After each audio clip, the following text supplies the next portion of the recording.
Shalom Nongko Jajar dimanapun kita berada yang mengikuti live streaming pagi hari ini. Mari kita sama-sama membuka hati kita, membuka hati dan pikiran kita supaya kita dapat bersekutu dengan Tuhan melalui setiap pujian yang kita naikkan di hadapan Tuhan. Mari kita sama-sama akan memujikan satu pujian kegiatan Tuhan dalam hadirat.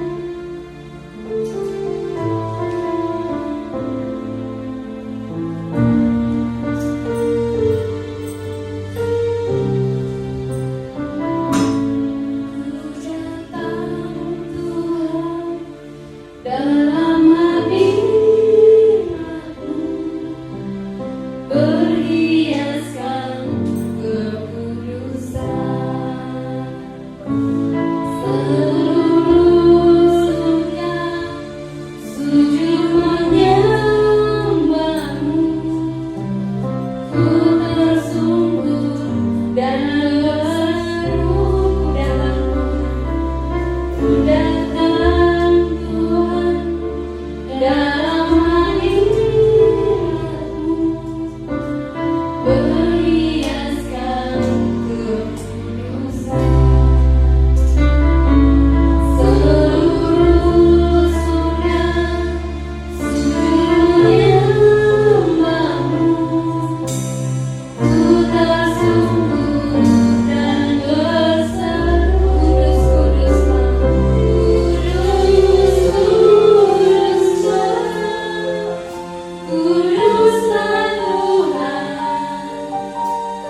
sepanjang 2020 Tuhan menyertai kami, dan kami mengucap syukur untuk segala kebaikan Tuhan. Dan sekarang Tuhan, kami akan mendengarkan firman-Mu.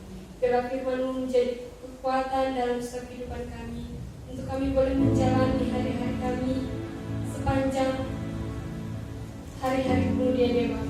Sepanjang tahun-tahun yang akan kami jalani Tuhan, kami percaya bahwa kuasa Tuhan, tangan Tuhan selalu menopang setiap kehidupan kami, untuk memberkati setiap kami yang mendengarkan firman-Mu Tuhan.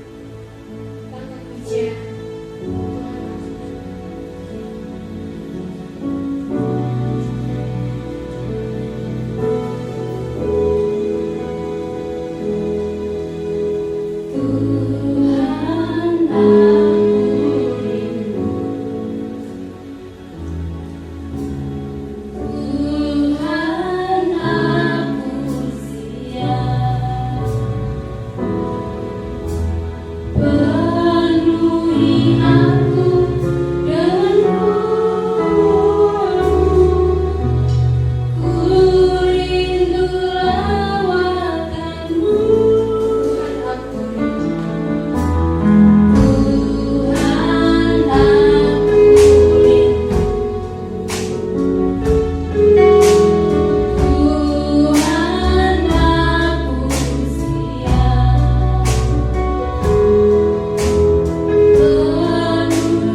dapat jalan sendiri. Tuhan, tolong padaku, biarlah sinar-Mu menerangiku, sebab ku tak dapat jalan sendiri. Ku tak dapat jalan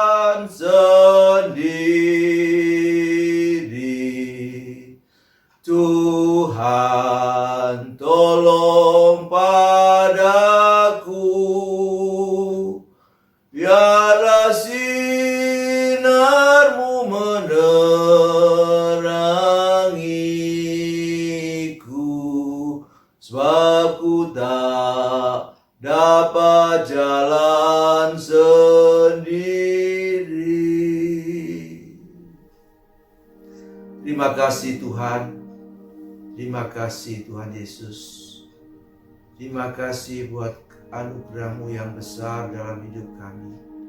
Terima kasih buat kemurahan-Mu di dalam hidup kami. Terima kasih buat kasih-Mu ya Bapa yang luar biasa dalam hidup kami. Engkau memberikan anak-Mu yang tunggal bagi hidup kami, supaya kami yang berdosa ini boleh diselamatkan. Kami yang berdosa ini boleh diperdamaikan. Kami yang berdosa ini boleh menjadi milik pribadi-Mu. Kami yang berdosa ini boleh dikuduskan Tuhan. Terima kasih Tuhan Yesus. Terima kasih. Engkau Allah yang kami sembah. Engkau Allah yang kami tinggikan. Engkau Allah yang kami agungkan. Engkau anak domba Allah yang berkuasa atas hidup kami. Tuhan, saatnya kami untuk Engkau berikan kesempatan kami memberitakan firman-Mu. Tuhan, kami tahu bahwa hamba-Mu tidak layak untuk membawakan firman-Mu, membawakan apa yang menjadi isi hati-Mu untuk kami sampaikan kepada anak-anak-Mu yang ada di tempat ini, di Nongko Jajar ini Tuhan. Tuhan, layakkan kami Tuhan. Biarlah Tuhan urapi kehidupan kami. Tuhan layakkan kami, supaya apa yang kami sampaikan adalah firman yang dari Tuhan, bukan dari hasil pikiran kami, bukan hasil dari kehendak kami, tetapi apa yang sudah Tuhan tekankan dalam hidup kami untuk kami sampaikan di tempat ini. Terima kasih Tuhan Yesus, terima kasih. Biar Roh Kudus-Mu boleh memimpin setiap perkataan, setiap pikiran kami, untuk kami memberitakan akan firman-Mu Tuhan. Karena kami tahu Tuhan bahwa hanya Roh Kudus-Mu saja yang mengerti akan kebenaran firman-Mu. Kami hanya sebagai alat untuk menyampaikannya Tuhan. Terima kasih Tuhan Yesus, terima kasih. Terima kasih Tuhan. Tuhan tolong kami. Tolong anak-anak-Mu yang ada di tempat ini, supaya mereka boleh mendengar firman-Mu. Bukan hanya mendengar firman-Mu saja, tapi firman itu boleh memberkati mereka semua yang ada di tempat ini. Firman-Mu boleh mengubahkan hidup mereka. Firman-Mu boleh mengerjakan hidup mereka, sehingga mereka boleh diubahkan dari manusia yang lama menjadi manusia yang baru, menjadi manusia yang berdosa, menjadi manusia yang dikuduskan dan disempurnakan Tuhan. Terima kasih Tuhan Yesus, terima kasih. Terpujilah nama-Mu Tuhan, terpujilah nama-Mu, nama yang agung dan mulia, yang kami kenal dalam nama Tuhan Yesus Kristus. Haleluya. Amin.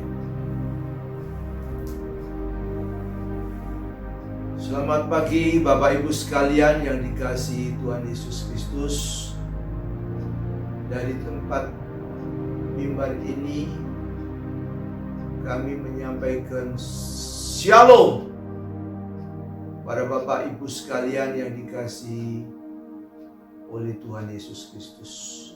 Biarlah damai sejahtera yang daripada Allah boleh menyertai kita semua yang hadir dan mendengarkan daripada ibadah live streaming ini.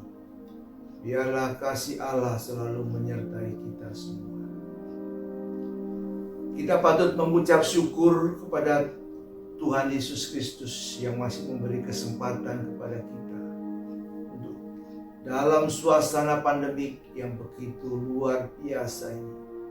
Kita masih diberi kesempatan untuk mendengarkan firman Tuhan, untuk bersekutu bersama-sama lewat online ini adalah suatu kemurahan bagi saya pribadi untuk mengucap syukur kepada Tuhan, karena Tuhan masih memberi kesempatan kepada saya pribadi untuk menyampaikan kebenaran firman Tuhan.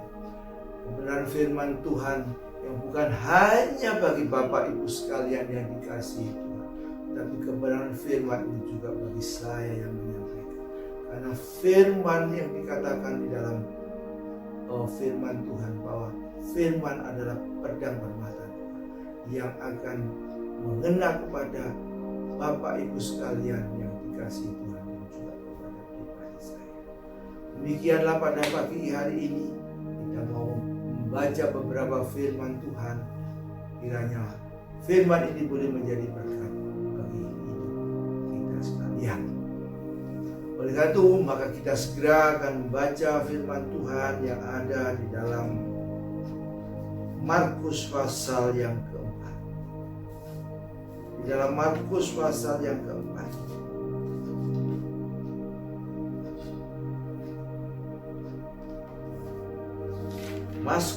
Markus pasal yang keempat ayat yang ke-25.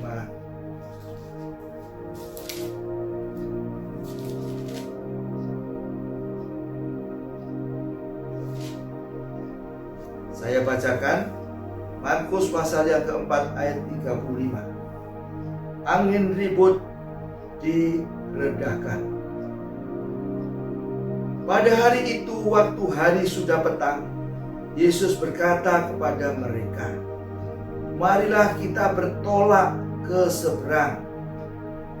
Mereka meninggalkan orang banyak itu lalu bertolak dan membawa Yesus beserta dengan mereka dalam perahu di mana Yesus telah duduk, dan perahu-perahu lain juga menyertai.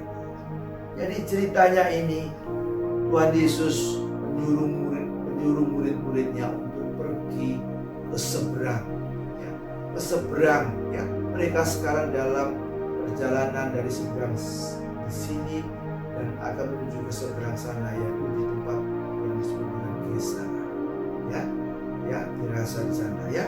Dan penyeberangan itu terjadi yang disebut dengan Danau Galilea atau Laut Tiberias, ya, Laut Tiberias, ya. Mana Laut Tiberias ini panjangnya adalah sekitar 20 meter, lebarnya 11. Dari panjangnya 20 km dan lebarnya 11 km, dalamnya kurang lebih sekitar 40 meter, ya. Jadi saya kira Danau Galilea ini adalah danau yang begitu luas, ya. Dan letaknya juga di tengah, di bawah perbukit-bukitan, ya. Kalau saya baca itu di buku ensiklopedia itu di bawah 200 meter di bawah permukaan. Jadi sangat rendah sekali, sehingga karena terlalu rendah sekali dari permukaan laut, maka dan di sekitarnya ada bukit-bukit, maka gampang terjadi yang namanya angin topan di sana. Karena angin akan bergerak dari tempat tinggi menuju tempat yang rendah, ya. Dan saat ini Tuhan Yesus bersama dengan murid-muridnya sedang menyeberang Danau Galilea itu, ya. Ayat 37. Lalu mengamuklah taufan yang sangat dahsyat dan ombak menyembur masuk ke dalam perahu, sehingga perahu itu mulai penuh dengan air, ya. Jadi akibat daripada angin yang begitu keras, angin topan yang keras, maka akan terjadi gelombang yang besar. Gelombang dari danau itu besar, sehingga terjadilah deburan gelombang itu sampai masuk airnya ke dalam perahu itu, ya. Sehingga disebutkan di sini perahu itu mulai penuh dengan air. Pada waktu itu Yesus sedang tidur di buritan di sebuah tilam. Maka murid-muridnya membangunkan dia dan berkata kepadanya, "Guru, engkau tidak peduli kalau kita binasa." Ia pun bangun menghadiri angin itu dan berkata kepada danau itu, "Diam, tendekak, diam, tenanglah."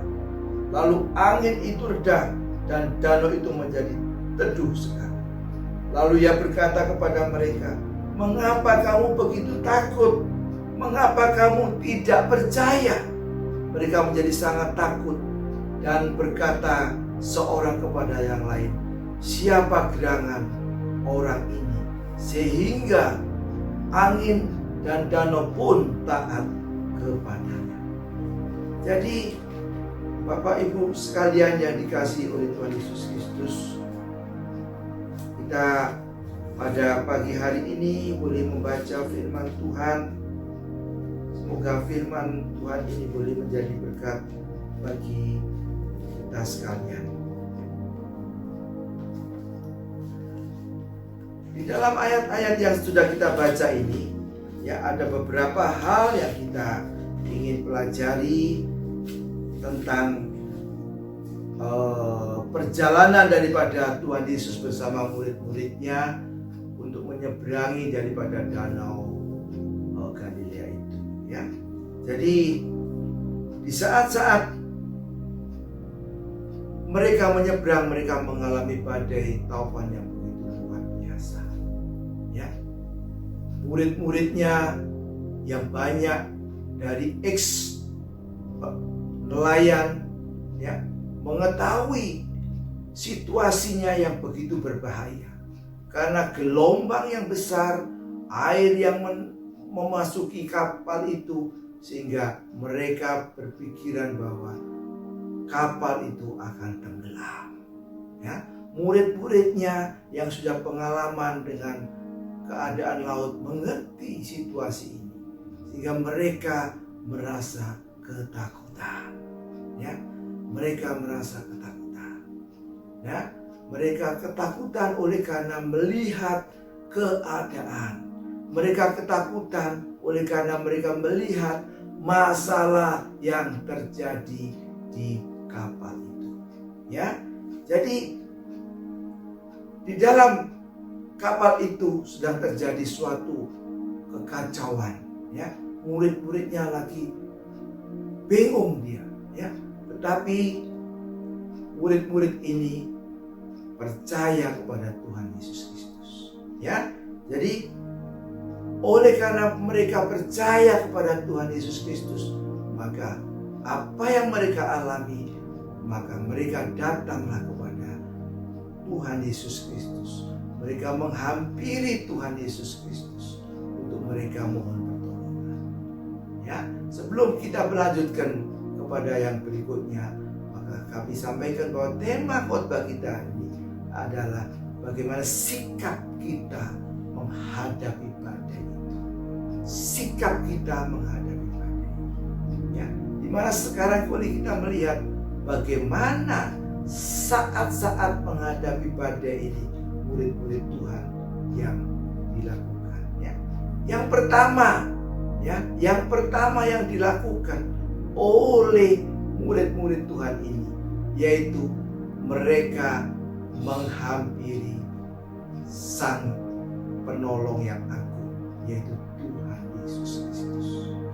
Mereka menghampiri Tuhan Yesus Kristus karena mereka tahu bahwa Tuhan Yesus Kristus itu luar biasa. Kenapa mereka bisa tahu? Karena selama mereka perjalanan mengikuti Tuhan Yesus Kristus, mereka melihat bagaimana Tuhan itu yang menyembuhkan orang sakit, ya. Tuhan itu menyembuhkan orang yang lumpuh, menyembuhkan orang yang bisu, orang yang tuli dan sebagainya. Jadi mereka melihat kenyataan itu. Kalau kita baca di ayat-ayat yang sebelumnya itu banyak terjadi mujizat-mujizat yang luar biasa, ya. Coba kita baca seperti di Markus pasal yang ke-1 itu. Yesus menyembuhkan orang kusta, ya. Yesus menyembuhkan ibu mertua Petrus, ya. Yesus menyembuhkan orang yang lumpuh, ya. Jadi itulah yang dilihat oleh murid-muridnya, ya. Jadi apa yang diketahui oleh murid-muridnya itu tentang Yesus, ya.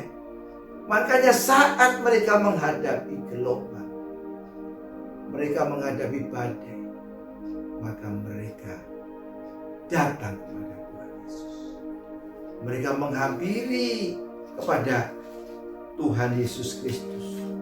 Ya, mereka menghampiri untuk mohon pertolongan. Ini suatu sikap yang betul, ya, suatu sikap yang betul, ya. Dan bagaimana dengan kita? Kita seringkali menghadapi ragam badai yang selalu ada dalam kehidupan kita, ya. Badai di dalam rumah tangga, badai di dalam nikah kita, badai dalam pekerjaan kita, ya. Bagaimana sikap kita saat kita menghadapi badai-badai itu, ya. Jadi kitab Markus ini, pasal yang keempat ini, menjadikan suatu pencerahan bagi kita bahwa dalam menghadapi situasi badai apapun, satu-satunya respon kita adalah datang kepada Sang Penolong yang agung, yaitu Yesus Kristus.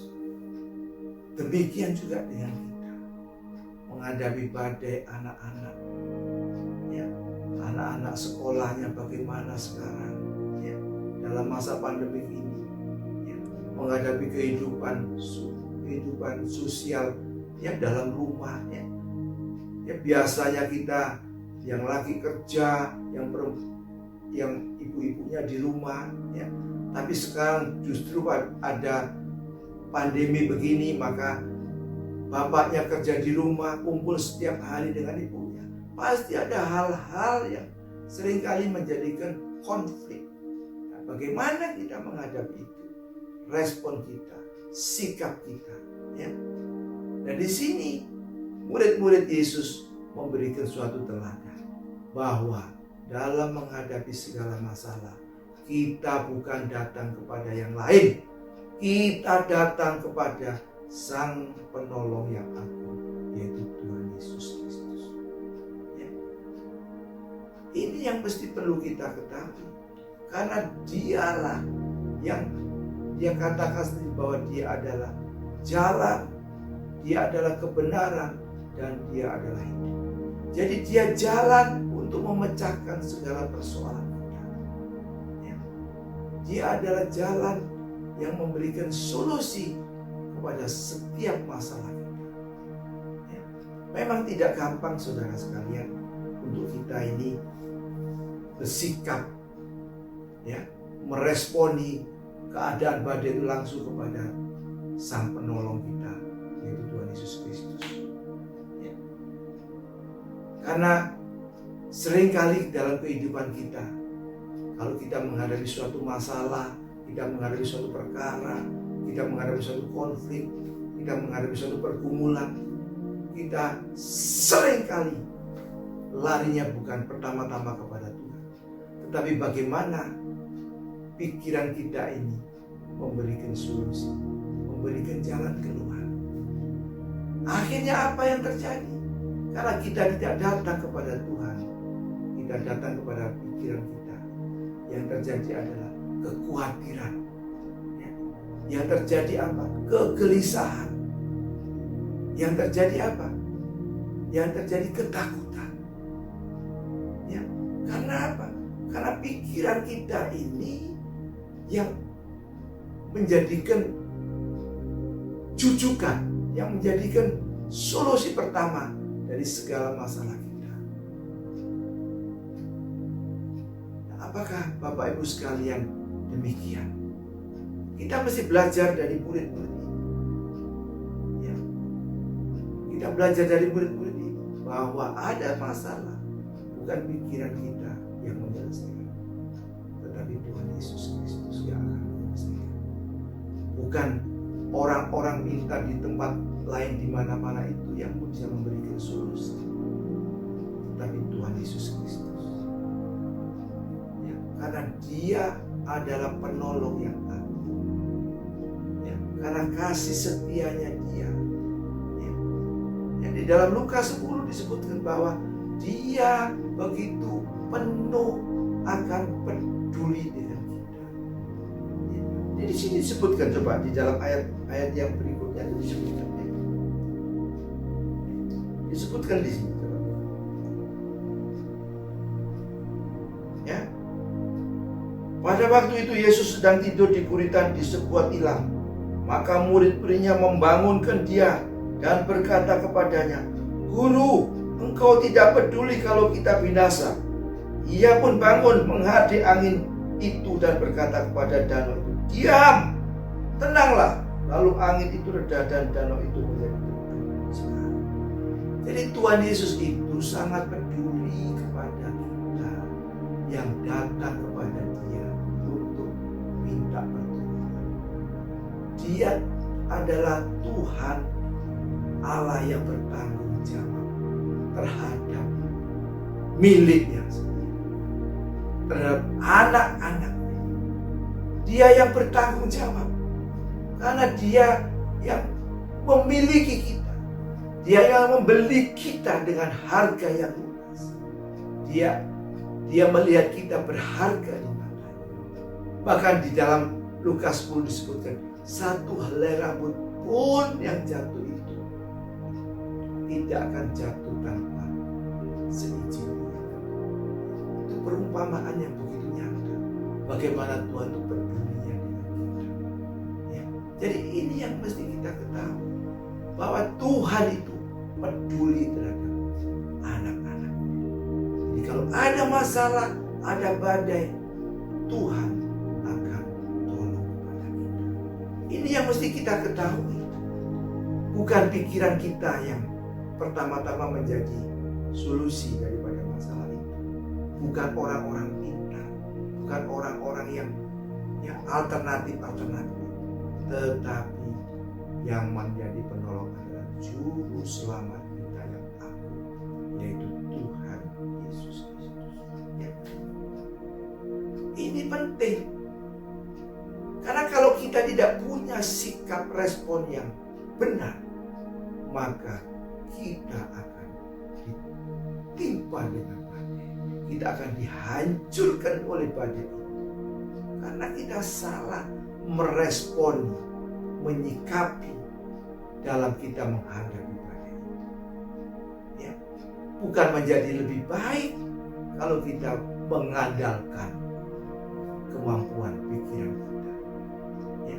Bahkan mengandalkan manusia. Seperti Tuhan yang mengatakan bahwa terkutuklah orang yang mengandalkan manusia. Ya. Ini yang mesti kita ketahui.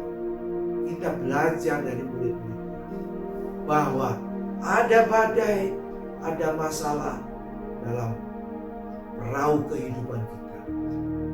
Kita datang kepada Tuhan. Demikian juga masalah hari-hari ini. Badai COVID yang bukan sembarangan, yang begitu luar biasa. Hari-hari pertama, terus terang aja, saya sebagai seorang medis ya, menghadapi badai COVID ini, hati saya begitu takut. Begitu takut ya. Bahkan sampai saya itu membeli alat-alat ya, APD yang bahkan berlebihan ya. Tetapi itu respon yang pertama kali ada. Tetapi Tuhan ingatkan ya, saat saya mengalami sakit waktu hari-hari pertama itu, waktu pandemi, 3 hari 3 malam badan saya panas ya, badan saya sakit semua ya. Waktu hari yang ketiga, pagi-pagi hari saya bermimpi bahwa saya dimandikan oleh darah Yesus. Dan ada suara dalam pikiran itu yang menyatakan bahwa inilah vaksin yang dari Tuhan, yaitu darah Yesus. Itu yang menjadikan saya menjadi teguh iman saya bahwa Tuhanlah yang memberikan perisai bagi perlindungan saya dalam menghadapi badai COVID-19 ini. Demikian juga buat Bapak Ibu Saudara sekalian yang dikasihi Tuhan ya, kita tidak boleh takut, tidak boleh khawatir, karena ketakutan itu datangnya bukan dari Tuhan. Ketakutan itu datangnya dari si iblis. yang selalu mengintimidasi kepada pikiran kita. Ya. Yang penting kita melakukan apa yang menjadi anjuran pemerintah. Kita melakukan bagian kita. Kita melakukan masker harus dipakai, kita harus jaga jarak, kita harus cuci tangan, kita harus menghindari gerombolan, kita harus mengurangi mobilitas kita. Itu yang harus kita lakukan bagian kita. Dan Tuhan yang menyempurnakan. Seperti di dalam Mazmur 91, ya, bahwa kasih setia Tuhan itu adalah perisai bagi hidup kita. Bahwa kasih setia Tuhan itu adalah pagar tembok perlindungan bagi hidup kita. Ya, jadi ini yang mesti kita ketahui. Ya, kita tidak perlu takut terhadap badai COVID-19 ini, tapi kita melakukan bagian kita dan Tuhan yang akan menyempurnakan. Amin. Ya, itu yang pertama yang kita belajar dari kehidupan murid-murid Tuhan dalam menghadapi badai. Yang kedua, kita belajar dari kehidupan anak-anak murid-murid Tuhan ini, yaitu apa? Tentang iman mereka. Ya, ini yang kita mesti belajar. Ya, coba disebutkan di sini. Markus 4 ayat yang ke berikutnya tadi. 40. Lalu ia berkata kepada mereka, mengapa kamu begitu takut? Mengapa kamu tidak percaya? Ya. Tidak percaya. Jadi Tuhan menegur mereka. Kenapa kamu tidak percaya? Mestinya murid-murid Tuhan Yesus ini tidak perlu terkopo-kopo, gelisah takut datang pada Tuhan Yesus. Mestinya mereka, kalau mereka percaya bahwa Tuhan Yesus adalah Tuhan yang Maha Kuasa, Tuhan yang hebat, Tuhan yang luar biasa, mereka akan tidak perlu takut. Karena perjalanan mereka ini bukan karena maunya mereka. Perjalanan mereka ini adalah oleh karena perintah daripada Tuhan. Ya, coba di ayat yang pertama disebut, marilah kita bertolak ke seberang. Jadi perintah dari Tuhan. Dan kalau itu perintah dari Tuhan, adalah jaminan bahwa perjalanan itu akan dalam pimpinan daripada Tuhan. Ya. Apakah Tuhan tidak tahu ada gelombang, ada badai? Tuhan tahu. Tuhan tahu. Tapi anak-anak Tuhan ini mestinya harus punya iman pribadi. Ya. Seperti disebutkan bahwa sebiji, ya, iman itu sebiji sesawi dapat memindahkan gunung. Sebenarnya mereka pun tidak perlu datang kepada Tuhan Yesus. Mereka dengan imannya, mereka akan menghentikan akan gelombang itu. Mereka akan menyelesaikan masalah. Ya. Karena kita sebagai anak-anak Allah, kita harus hidup dengan iman. Ya, coba kita baca di dalam Roma 1 ayat yang ke-17. Roma 1 ayat yang ke-17. Sebab di dalamnya nyata kebenaran Allah yang bertolak dari iman dan memimpin kepada iman, seperti ada tertulis, orang benar akan hidup oleh. Kita adalah anak-anak Allah. Kita adalah orang-orang yang dibenarkan. Dan kita adalah orang-orang yang hidup dengan iman.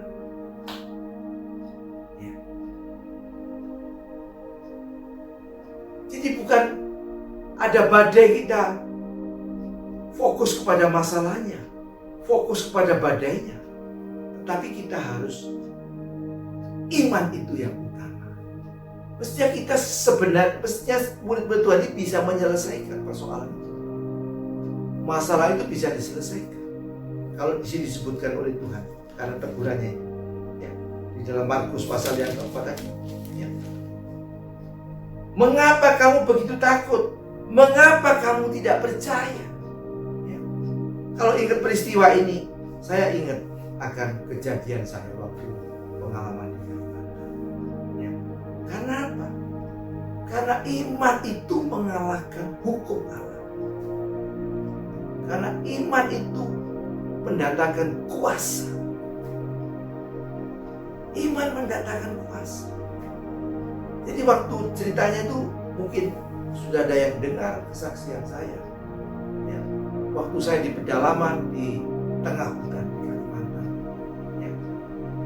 Kalau untuk menuju ke tempat di mana saya berdinas itu, ya, kira-kira 35 tahun yang lalu, kalau dari kota Palangkaraya, ya, menuju ke tempat saya itu 18 jam. Dan alat transportasi satu-satunya adalah lewat sungai. Tetapi saat itu belum ada transportasi taksi-taksi. Ya, taksi yang naik road, bukan taksi-taksi kendaraan yang darat itu. Taksi kendaraan air belum ada. Jadi kalau saya berangkat ke sana, ya, saya berangkat ke lokasi dari Palangkaraya, saya mesti naik kapal barang atau kapalnya tetangga-tetangga.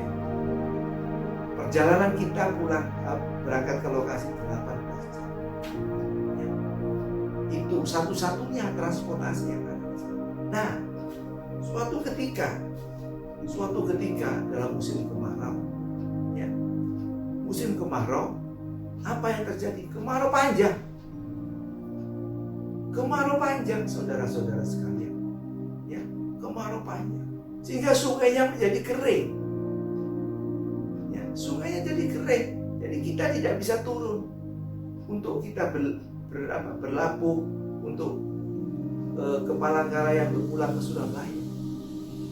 Ya. Karena apa? Karena sungainya di tempat kita itu, sungainya bukan cuma berlumpur, berbatu-batu. Ya. Kalau orang sana katakan itu sebagai riam. Ya, riam. Ya. Dan riam itu bukan pendek, panjang, bahkan tinggi. Di tempat saya itu ada namanya riam yang disebut dengan gohong. Ya. Itu tingginya kira-kira hampir 2 meter. Itu riamnya segini. Jadi kapal itu tidak akan bisa naik kalau tidak pengalaman. Ya. Nah, saat itu terjadi kemarau panjang. Nah, istri saya ini kepengen pulang. Ya kan? Apa yang terjadi?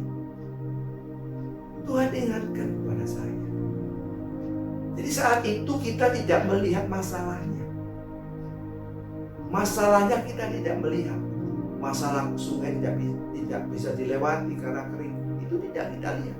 Yang kita lihat saat itu, istri saya waktu bicara begitu, saya langsung bilang sama dia, Tuhan ingatkan itu peristiwa si Nabi Elia.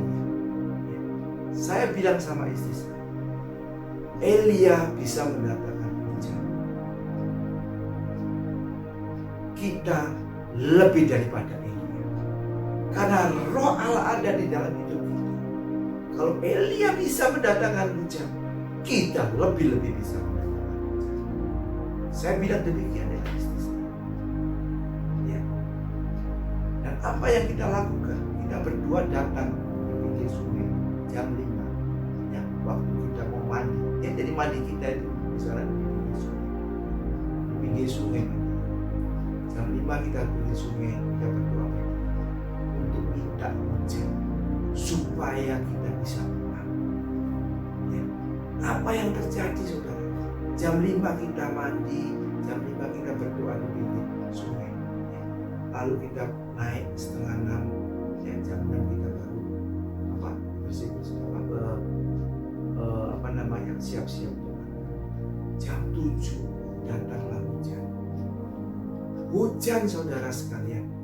Hujannya bukan sehari, hujannya 2 hari 2 malam berturut-turut. Tidak ada hentinya. Musim kemarau, tapi terjadi hujan 2 hari 2 malam. Sehingga sungainya penuh. Sungainya penuh. Sungainya meluap. Sehingga kita bisa pulang. Nah, ini. Jadi respon sikap hati terhadap suatu persoalan, suatu masalah, suatu badai, ini menentukan ya bagaimana iman kita kepada Tuhan. Ya, itu. Jadi iman itu sangat vital bagi hidup kita. Nah, bagaimana kita sebagai anak-anak Tuhan untuk kita beroleh iman itu? Kita minta kepada Tuhan supaya Tuhan anugerahkan kita iman. Bukan cuma minta saja Bapak Ibu Saudara sekalian. Kita iman itu kita juga belajar untuk menerima iman dengan apa? Dengan mendengar dan membaca firman Tuhan. Karena firman Tuhan mengatakan bahwa mendengar firman Tuhan akan menimbulkan iman. Membaca firman Tuhan akan menimbulkan iman. Jadi kita yang sudah percaya kepada Tuhan Yesus Kristus, tidak ada cara lain. Kita harus pelihara iman itu dengan cara baca firman Tuhan. Baca firman Tuhan. Ya. Kalau saya seringkali setiap saya bicara, saya khotbah, saya selalu bicara baca firman Tuhan. Memang tidak mudah Bapak Ibu sekalian. Tidak mudah. Apalagi baca firman Tuhan setiap hari. Tidak mudah. Tapi itu perlu kita latih. Karena itu yang sangat penting. Ya. Sangat penting. Karena dengan baca firman akan menimbulkan iman kita. Dengan baca firman akan menjadikan kita mengenal akan Tuhan. Mengenal Tuhan kita. Bagaimana kita bisa mengenal Tuhan kita kalau kita tidak baca firman Tuhan? Ya. Karena seperti dikatakan di dalam Yohanes 1 ayat yang pertama, pada mulanya adalah firman, firman itu bersama-sama dengan Allah, dan firman itu adalah Allah. Jadi kita baca firman itu supaya kita juga mengenal Allah.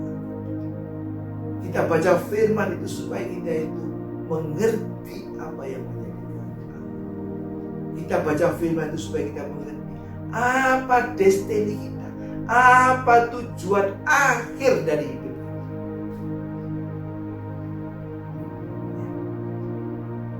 Jadi ini yang penting. Baca firman supaya kita mengenal akan Allah. Ya. Kalau kita baca firman, kita akan mengerti Allah kita, Allah yang luar biasa, Allah yang maha kuasa. Nah, kalau tadi danau diperintahkan untuk diam, danau itu juga tidak berdoa. Karena Allah kita Allah yang kuasa. Coba kita baca di dalam Mazmur pasal yang ke-89. Mazmur pasal yang ke-89. Ayat yang ke-9 dan ke-10.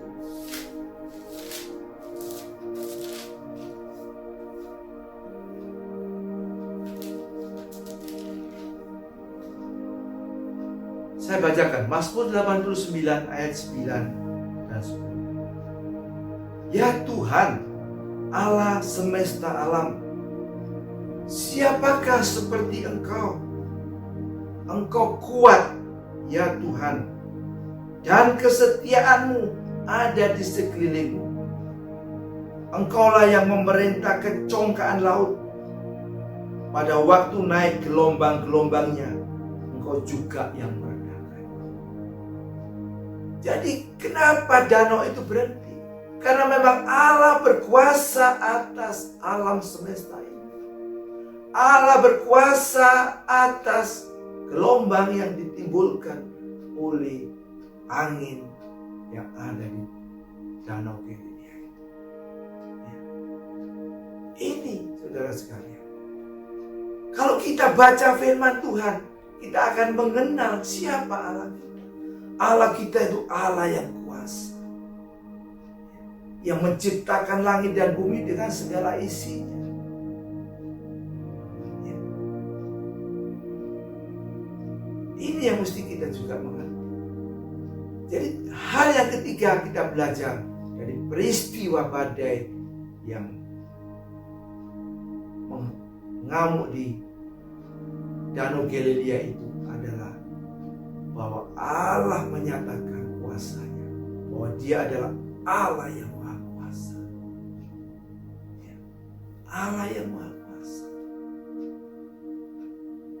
Jadi kalau kita baca firman juga, jangan kita cuma baca untuk menjadi pengetahuan, tetapi kita baca firman juga, kita menjadikan firman itu hidup di dalam hidup kita. Menjadikan firman itu kita alami dalam hidup kita. Firman yang menjadi daging. Ya. Jadi jangan firman hanya menjadi pengetahuan. Kalau firman menjadi pengetahuan, akhirnya firman itu menjadi penghakiman kepada orang-orang. Ya. Tapi kalau firman itu menjadi daging, firman itu yang mengubahkan hidup kita, maka hidup kita ini akan menjadi kesaksian. Ya. Jadi beda. Baca firman untuk pengetahuan akan menjadi penghakiman. Baca firman Tuhan untuk kita mengalami, kita melakukan firman menjadi daging, menjadi kesaksian hidup kita. Dan kesaksian itu akan memuliakan Tuhan di dalam hidup. Ini yang mesti kita harus banyak belajar firman Tuhan dan mengetahui. Karena tanpa kita mengerti firman, kita tidak akan mengalami kuasa. Ya. Ini terjadi badai yang cuma begitu saja. Artinya badai itu tidak sampai merenggut nyawa. Apalagi kalau kita ingat ceritanya Ayub. Ya, bagaimana Ayub itu mengalami badai yang luar biasa. Ya. Mulai anaknya yang meninggal semua, istrinya yang menolak dia, bahkan tubuhnya kena penyakit. Dengan pengalaman kesaksian dari Ayub yang mengalami badai, dan dia tidak pernah meninggalkan Tuhan. Ya. Seperti apa yang dikatakan istrinya, mencemooh Ayub, bahwa Ayub, kenapa kamu masih setia saja kepada Allah? Bukankah Allah sudah mendatangkan penderitaan? Ayub menjawab bahwa bukan yang baik saja yang dari Tuhan, tapi juga yang sakit juga harus kita bisa menerimanya. Demikian yang dikatakan Ayub. Sehingga pengalaman penderitaan Ayub yang mengalami badai itu, maka Ayub mengenal Tuhan yang baik. Ayub mengenal Tuhan yang bukan katanya orang, bukan katanya pendeta, bukan katanya majelis, tetapi Ayub melihat sendiri Allah yang biasa. Coba kita baca di dalam Ayub pasal 42 ayat yang kelima.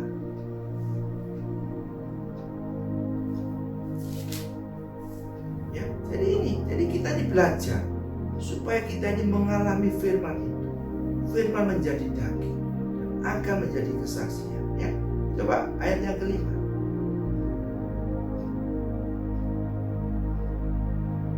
Hanya dari kata orang saja aku mendengar tentang engkau.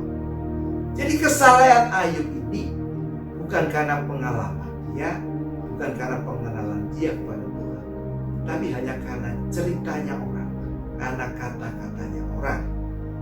Ya, Tetapi sekarang mataku sendiri memandang atau melihat. Ya, itu. Ya, jadi pentingnya kita itu baca firman Tuhan supaya kita mengenal. Ya, mengenal Tuhan memang susah, apalagi tiap hari, apalagi tidak sampai bolong-bolong. Ya. Dulu saya juga bolong-bolong, baca firman Tuhan bolong-bolong. Ya, hari ini baca, besok tidak, lusa baca kadang-kadang. Tapi sekarang kita belajar every day, setiap hari baca firman Tuhan. Ya, yang dipaksakan kita untuk supaya kita menjadi kebiasaan dan menjadi suatu kesukaan. Ya, karena firman Tuhan ini yang utama. Kita hidup tanpa firman Tuhan, maka hidup kita adalah sia-sia. Karena firman itu adalah kekuatan Allah untuk menyelamatkan manusia. Seperti yang dikatakan oleh Rasul Paulus. Firman itu adalah kekuatan Allah untuk menyelamatkan manusia. Karena di dalamnya terdapat kebenaran-kebenaran. Di dalamnya terdapat janji-janji daripada Allah. Di dalamnya terdapat jaminan daripada Allah. Sehingga orang yang belajar firman Tuhan, maka hidupnya akan menjadi tenang. Hidupnya tidak akan dipenuhi dengan khawatir. Seperti yang dialami oleh murid-murid waktu mengalami badai itu. Murid-murid gelisah, khawatir, takut. Jadi dia datang kepada Tuhan untuk minta pertolongan. Itu bukan karena imannya dia. Dia datang kepada Tuhan minta tolong itu karena dia melihat. Dia hanya melihat bahwa Tuhan bisa melakukan ini, melakukan ini. Tapi bukan karena iman percayanya dia. Ini yang mesti kita harus tahu bedanya antara pengetahuan, ya, dan pengenalan. Kalau murid-muridnya itu kenal kepada Tuhan Yesus, dia tiada gelisah. Dia percaya bahwa Tuhan yang ada di gurita itu yang akan menjagai dia. Ya, jadi ini perlu kita renungkan. Ya, hari-hari ini di mana kita sedang menghadapi badai, ya, bukan badai penyakit COVID-19, tapi badai krisis yang lain, krisis sosial, krisis ekonomi, ya, krisis lain-lain semua. Dampak daripada pandemi COVID-19. Tidak ada lain jalannya kita dengan iman datang kepada Tuhan untuk kita minta pertolongan. Karena Dia yang sudah menjamin hidup kita. Dia sudah menjamin hidup kita. Bahkan Dia sudah menyerahkan hidupnya bagi kita orang yang berdosa. Apalagi sekarang kita adalah orang-orang yang percaya, orang-orang yang disebut sebagai anak-anak Allah. Dia akan memberikan pemeliharaan kepada kita. Kita tidak usah takut, kita tidak usah khawatir bahwa Tuhan akan menjamin hidup kita. Ya, ada pembedaan antara orang yang percaya, orang yang mengandalkan Tuhan, orang yang mempercayakan hidupnya kepada Tuhan, dengan orang-orang yang tidak percaya, orang yang tidak beriman kepada Tuhan. Ada pembedaan. Ini yang mesti harus kita tahu. Ada pembedaan. Ya. Jadi Markus pasal yang keempat tentang peristiwa badai di Galilea, Danau Galilea, memberikan suatu inspirasi bagi kita. Ya. Bagaimana kita meresponi, menyikapi setiap badai yang ada dalam hidup kita. Demikian firman Tuhan pada pagi hari ini yang bisa saya sampaikan. Semoga ini menjadi berkat bagi Bapak Ibu Saudara sekalian yang dikasihi Tuhan, bahkan bagi kehidupan saya pribadi. Karena apa yang saya sampaikan ini betul-betul pengalaman yang saya alami di hari-hari ini. Demikian firman Tuhan yang bisa saya sampaikan. Biarlah firman ini boleh menjadi pengalaman hidup bagi Bapak Ibu sekalian. Mari kita tundukkan kepala. Bapa yang ada di surga, kami mengucap syukur Tuhan buat kesempatan yang Tuhan sampaikan pada hidup kami. Kami boleh menyampaikan kebenaran firman-Mu yang Tuhan sudah tetapkan dalam hidup kami. Tuhan, terima kasih. Terima kasih Tuhan Yesus.